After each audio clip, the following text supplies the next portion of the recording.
students, we have already started the study of kingdom Animalia, and last class we have discussed the basis of classification, that is level of organization, body symmetry, nature of coelom, body plan, segmentation of the body, pattern of development, presence or absence of notochord. Today we will discuss the entire classification and phylums, each phylum separately. So here all the phylums are written of the kingdom Animalia, and the first phylum is Porifera, second is Coelenterata, this is also known as Nidaria, third one is Ctenophora, fourth Platyhelminthes, fifth Nemahelminthes, sixth Annelida, seventh Arthropoda, eighth Mollusca, nine Echinodermata, 10 Hemichordata, and 11 is Chordata. Now Chordata is having further classifications, but today we will discuss the Porifera in detail. And Porifera, that is Porifera, is commonly presented in sponge.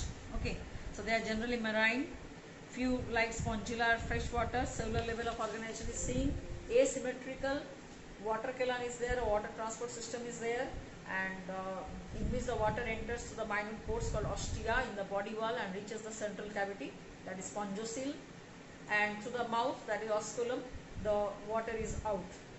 And in the lining of this Porifera, body lining has choanocytes or collar cells, and these are responsible for food gathering, respiratory exchange of gases, and removal of metabolic waste. Digestion is intracellular, and the body is supported by skeleton of spicules and spongin fibers. Animals reproduce asexually by fragmentation and by gemmules, and animals are hermaphrodite or bisexual. Fertilization is internal and development is indirect, that is with a free swimming larva. So let's show you the structure of Porifera, that is the sponge body structure. So this is joint at the bottom. So here this is the lining of the cells. This way the lining, and these are the pores. So this the water enters, and we say this is ostium, and this the cavity is called spongocoel, and this is the osculum, and this lining is having, okay, lots of spicules are there here, triradiate kind of spicules are there in their body. Okay, those are the spicules. Here also spicules are there, and here collar-like cells are there at the lining having flagella-like structure. So these are actually choanocytes which are present in the inner lining. So water is going along with the food through this ostium. This is the water transport system, and then water is out through this osculum, and that is having spicules all over the body. Spicules are there. Choanocytes are for food capture. So this is the Porifera. The next one we'll go to, this is actually a sponge. Okay, so Porifera is the porous kind of plant, and that is represented by sponge. The Spongilla, Leucosolenia, so all these are the species name. So next one we will go to, after Porifera, there is Nidaria or Coelenterata, and Coelenterata, the represented body, there's hydra will come, and jellyfish will come under this. But two are the different structure. One is a static one, or maybe sometimes a moving one. But this is the polyp, we say. The body structure is different, and this structure is called as medusa, that is umbrella-like structure, jellyfish. But both of them have the characteristic feature, that is toxin produced tentacles are there.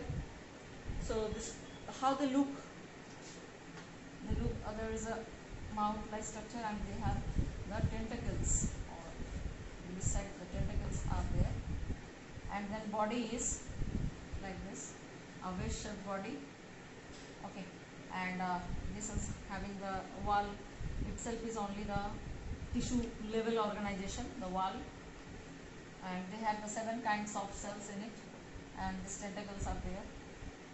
This one is called hypostome, the mouth is called as hypostome, and this cavity is called as coelenteron, and remember these tentacles have nidoblast cell. that produce the toxin, and they produce the toxin called hypnotoxin. Hypnotoxin they produce. So in the Cnidaria, the coelenterate have gastrovascular cavity that is called coelenteron. Animals are aquatic, mostly marine, fewer freshwater.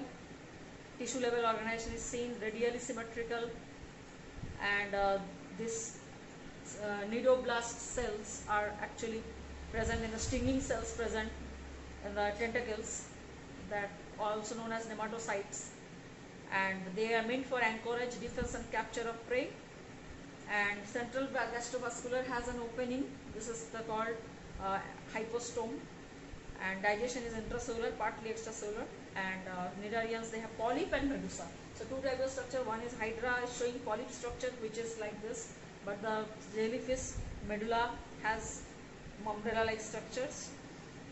So Cnidarians like Obelia exist in both the forms, exhibit alternation of generation like metagenesis.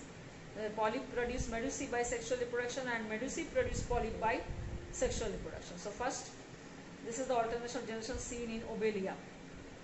Okay, many examples are Adamsia, Physalia. These also exhibit metagenesis, where polyps produce medusae by asexual reproduction and medusae produce polyps by sexual reproduction. So this is about Coelenterata. The next one is Cnidaria, Ctenophora.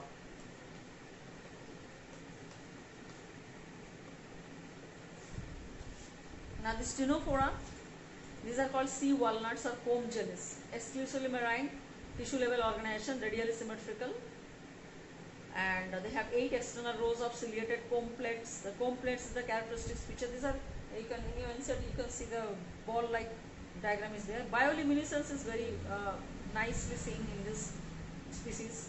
Animals are hermaphrodite, produce only sexually. So this type of ball-like structures are there, and the flagella is there, diflagellates.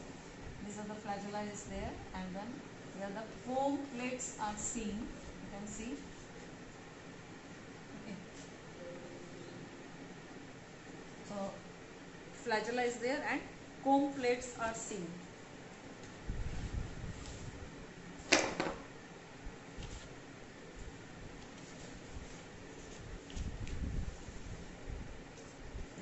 So these type of structures are there.